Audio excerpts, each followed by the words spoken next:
for sure. And I gotta say, Wess right now, definitely the most legendary Rayman player. Whenever I think about Rayman, I think about Wess nowadays. His performance at CEO was amazing, and he's been playing incredibly well recently. SAC has also been playing well, but I mean, dude, look at this! How can you not be all over this Axe gameplay? He's red! 20 seconds into the game, did he get a hit yet? Look at his HP, that's like one weapon throw. Bro, he's losing that stock. Like, I think he's losing. Oh, okay, try to slide down. It's go. Oh, he's still trying to slide on him again. Man, he literally hit him twice. Like, that's it. Bro activated. Wess is like, I'm not playing around. I got that axe in hand, and it's gonna be swinging. And that's exactly what he was doing, bro. Now, like, double dares were in there. Got the down sig, I think. Is that no, side sig. Side sig, yeah, dude. Yeah. SAC, I gotta say, I always respect it. Ooh, wait. These players, like, how do you stop that momentum? Like, I would already have my face in my hands, you know, face palming, but SAC, he's able to, he does, not only does he keep the composure, but he's able to stop this unstoppable force, become an immovable object. Yo, all right, that's the down sig right there, and yeah, I think that's going to be enough. No, he is able to get back. I like that, using the weapon to cover his head. It did feel like Wess was actually in position to maybe go down there and challenge that, but he opted to play it safe this time around. So, all right. Yeah, I mean, the on stage, the on stage Axe gameplay has really been where Wess has been shining, at least so far in this game. Most certainly in the first stock. So, not wanting to go for any large commitments there. SAC gets a little bit of a read there, though, able to throw Wess off stage. Not able to get the knockout, though. No options. The side sig almost lining up. Nice idea from Wess, but SAC is able to get past it. D-Sig is going to do it instead. Man, D-Sig. No waste of time right there from Wess to go ahead and get that stock off. Now, Wess trying to put some pressure on him. He's definitely doing it. The damage is up. My man is already sweat beat. He's like, I'm willing to risk it all, try to get some more damage out here. Okay, his offense is going crazy, and also he's weaving in and out at the right time. So even when he like misses his attack, he's still able to get right back onto offense, just like that. Feels like he's like bait. Gets the end light in. Oh, nice wake up from SAC. GC D-Light to catch Wess off guard. Going to push him to the top of the stage. Not enough to get a knockout, though, as Wess is able to get the gauntlet. Throw SAC down repeatedly. GC D-Light yet again. I mean, Wess, you mentioned it. Wess is weaving in and out of neutral. The GC D-Light is doing a really good job at stopping him right in his tracks. Okay.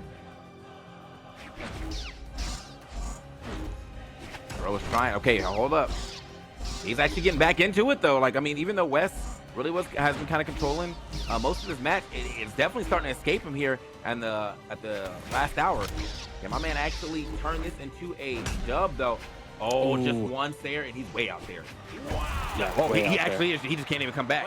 All right. Yeah, no options left. Place there, yeah. Speaking of perfectly placed, I want to go back. I believe we should be getting some replays here. Yeah, the Axe D-Sig knockout that Wess got on SAC for the second stock. Look at that. I didn't think about it in the heat of the moment. SAC was triple exclamation mark. That was a genius option, because if if SAC didn't run into the D-Sig, SAC had triple exclamation mark. He's not making it back either way. So he had to go into the D-Sig, or he's just gonna glide down to his knockout. That was very scary, though, I have to say, for Wess, because yeah, like SAC was getting bodied, and then out of nowhere he kind of just turned that thing all the way on, and yeah, that's how the damage got to where it is. He almost got himself a W himself. 608 to 518 on the damage. Could have been a little scarier for your boy, but I don't know why they were throwing out the cross waiting emoji, but looks like we're going to be back into it as we go over to Small Fortress Alliance. And yeah, it's gonna be a nice one. All right, it's definitely going to be a nice one. We saw both of these players definitely got their time to shine. Most particularly, of course, Wess in the very first stock, but also SAC. I mean, in the second and the third one, SAC was definitely starting to show some signs of life. Do you see anything up there? Wess, these options, I can't. Who thinks of that? one more time. Was leading the pack at the very beginning, but this one's a little closer of a competition at the beginning of the game. Yeah, I feel like he was absolutely getting ran over. SAC was at the beginning of that first game, but now he's actually got himself a little bit of lead. He's got kind of Wess on the back foot. Can't get the stock just yet, but he's still keeping Wess in the skies. Wess could not go over there and get that weapon. Nice. Trickery to get around this time around. You know he was hunting for it. Wess. Gotta be afraid of that D-light. See, keep coming out. Doesn't even need the D-light this time. Caught him right at the top with that recovery. Like the last hitbox, send him packing. Yeah, bit of an awkward ending to that stock. Both players, SAC was kind of whiffing, and Wess recognized that. He tried to bait out more attacks, but he also wasn't able to really get any punishes from those whiffs. But as we move now into the second stock, Wess is going to be on the gauntlet, so there's definitely going to be some more potential for punishing whiffs, especially GC. Scratch that. He's going to be on the axe instead. Ooh. Somebody over there for that one. You know, sometimes you gotta headhunt. I see you. Oh, he got the GC. Oh no, Wess. Oh, you messed up. Oh, the spot dodge. SAC gets it. It doesn't matter. He missed the read, and he's still able to pick up advantage, stayed out of it. Yeah, bro was getting kind of comboed there for a second. Oh, all right. Still living getting a chance to get back to the stage. I'm surprised he was able to make that back. All right, let's try to put some down sig over the edge. No one fully giving up the second stock yet, but we're in some very scary situations that we've had to fight our way back from. Oh. Yo, the double tap recovery into the sidelight recovery all the way up there. Man's got to go. On the axe here now for the damage lead. Go for the end light weapon throw to try and go for the weapon starve, but SAC is able to sweep in there and get the Katars. So now continuing the weapon starve. Wess still looking, Wess still somehow able to sustain this stock. This stock should have been over a while ago, but he's covering himself incredibly well with the unarmed. SAC is unable to break into it, but the sword recovery will do it. Mm-hmm. Right. Hold that. My man is definitely moving. You see him moving and grooving around each other. Both of them trying to jock for position, get themselves a nice opening. Wess right here actually going to get the first opening. He's finding quite a bit of aerial hits. Some down airs racking up. Some Sares racking up as well. Gets himself a neutral light. And yeah, the damage differential is building rapidly. Oh my! Just threw it out. He wasn't ready. Not the Y Iota from across the screen. Oh, that, bro. It's such a fast thing, though. Sometimes you are not ready for that to pop out like that.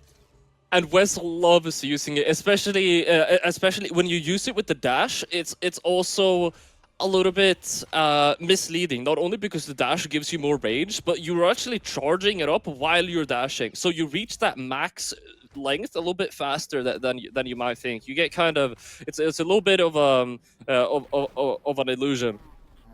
Super nice option by Wess. SAC was definitely not ready, but man, we're seeing the Bodvar. And when I think of Bodvar and SA, I mean SAC and Kaina are the Bodvar goats of this region. I'm very excited about this pick, this legend swap. Okay. Now, this is kind of crazy that Bodvar is like the, if this is like the flavor of the month, like the Taros type pick, where you're all right, bro. Like I've thrown caution to win, I'm pulling Taros. However, heavy weapons, they're in a good spot, and who don't love just getting a couple hammer slaps. Looks like he's been mostly on the sword right now. Don't even know if he's gonna get or even cares for the hammer. Maybe he just wanted the sword. The sword is working very well so far. Wess is able to get back up, but he throws him right back down, swapping over to the hammer. What for? It's for that knockout potential. It's incredibly good. Not able to connect that Nair, very close though. Wess takes stage control, but SAC is able to get back up. Endlight throws him down, and this should be the beginning of the end for SAC. Nair comes out. SAC, up, yep, up to the top. There we go. Got to get him out of here. Side light into the recovery, man. Sometimes they throw it super quickly because, yeah, you can't dodge out, obviously, but every now and then, you're expecting to get your dodge rest, so you just stay there. So it really just becomes a big 50-50 regardless. But yeah, I mean, the swap is not bad yet. In fact, he's actually keeping it even. Able to get himself the stock, only taking 2 hits on his second. SAC, now with the hammer in hand. This is kind of what I expected to see when you pull the Bodvar out. See how Yeah, I'm definitely excited to see how this hammer will do. So far, Wess, it's been Wes' moment to shine so far, and the Gauntlets doing a really good job, not only keeping him in the air with these nairs, but also throwing him up there with these side lights. I mean, he's kind of juggling right now. Wow, yeah, he wants the sword. He wants the sword, throwing that hammer away. Okay. Okay! Nah. Like wow. Like I just he just could not make that back. And now again, this is what I wanted to see. I wanted to see some hammer play, and the hammer is definitely doing it up for him. He was able to get that stock first. This is the now he needs another weapon back in his hand right now, unfortunately. But it is going to be a sword. I wonder if he's going to decide to keep this, or if he's just waiting until he can get himself another hammer. Which, yeah, I mean, I know that the sword did his work. Okay. But I want to see the hammer, and he's not even getting a chance to play right now. Big combo right there from Wess. Yeah, big combo is an understatement. I'm not sure how many attacks in a row that was. 7 maybe, throwing SAC down into orange just like that. But I mean, SAC, as we mentioned, he's on that. Oh, D-Sig almost connecting SAC. What a nice timing to be able to get back up. He gets the punish as well. This is still definitely competitive. Wess is starting to get into that HP area where the stomp there is definitely going to be scary. At some points of the map, it's going to be a knockout at this point. Yeah, you can see he noticed that too. Look at the way he's stepping back. He doesn't want to like overcommit. Oh, he decides to go back to the gauntlets. That's gonna be heavy weapon for heavy weapon. Stomps there. Gone. There it is. And SAC is putting himself on the scoreboard. Very interesting. I gotta mention, I mean, we're gonna see it on the replays. The SD from Wess.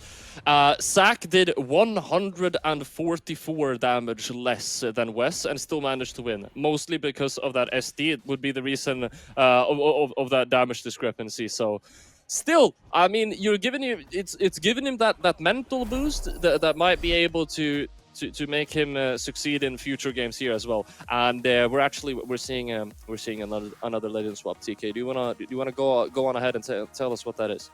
I didn't even get a chance to see it. I never leave that. Oh, they're too fast. That screen. Okay. They're too fast. Well. You see it now. Look who it is. Look who it is. Look who it is. We're making a cliffhanger for everyone watching the stream. It's Teros. It's 2 Dex Teros as well. So we're not going to be getting any end lights, side lights coming out anytime soon from that hammer. But we are going to get that extra speed stat, which might be helpful against Wess. So I guess what I'm saying is that like he saw his hammer did well. He said, "Wow, my hammer did so well. I should put more force behind it." And then he pulled up Teros. But currently he's on the axe. That's a really nice way to put it. Yeah, I wouldn't think of it like that, but I suppose so. The axe as well. The axe as well means SAC is kind of showing, hey, I'm not about the hammer. I got an axe too. I'll show you real quick. Gets Wess down with that dare. Definitely the start of something. Oh, was trying to catch the dare just in case Wess rushes back up, but so far, axe is keeping it even. Wess now with an axe of his own. Oh. Off the top. Damage being done. Oh, man, he threw that straight up way. He's like, I'm good on that. Doesn't need that anymore, but hold on. Shot not gonna do anything for him right here. Sliding in. Oh. The GC side signature is gonna catch as well. Wess, I expected a D-Sig, but he went for the D-Light instead. Not going to be catching anything anytime soon. SAC, no options. He goes for the End-Light to try and catch the landing. End-Light there would only have worked if SAC did not keep drifting forwards with that nair, but definitely a good option still by Wess. D-Sig is gonna get the knockout. All right, Wess. He's moving. Trying to make something happen here, but yeah, I mean, as I said, it always becomes a more scary game when Teros is on the screen. You know, a man with a lot of force, 2 heavy weapons, just needs to hit you a couple times. Yo, good weapon toss. All right, I like it. Try to get himself, try to get real cheeky with it, with that ground pound. So. And that comes out. Oh, able to catch the GC. You get side lights there at that point. SAC thrown really far off stage. He uses that platform to land so that he's not on the weapon, and right as Wess picks up those gauntlets. Very nice movement from SAC, but he finds himself off stage yet again. I mean, how much of these games consists of SAC trying to get back on stage against Wess, edge guarding him? It's like at least 1 minute per game, perhaps. There it is. Like another stock being dropped just because he couldn't even get all the way back up. Great edge guards and just great offstage play all together from Wess. Wess now. And the downlight's going to register. Find his mark. Oh. Wasn't able to get the recovery, but I do like the idea of trying to put some extra damage there on the board from Wess. Nice. Sticking to the hammer now. Oh. GC comes out, not able to punish it with that Sair. Dropping Nair comes out, and that is going to finish the stock now. As SAC is going to have to fight tooth and nail to be able to stick to this tournament and perhaps make it to a game 5. He picks up a D-Light there, getting some initial control, but Wess gets it off stage yet again. Gets that edge guard, goes further back onto the stage. Dare Sair is going to close it out for that encounter. Now SAC with the hammer in hand, back on stage. Oh, he gets the GC, but he doesn't go for a punish off of it. He's chilling, okay. Back on stage finally, but he just has been playing like wall to wall with it. On from the stage bounce. Didn't even matter, didn't even have to spike him down. He had enough damage, getting triple tapped with those D-Sigs. And that is going to be the set. Wess able to close it out even over the terror that is Teros. Yeah, I mean, SAC, we saw two legend swaps that were working super well, but they were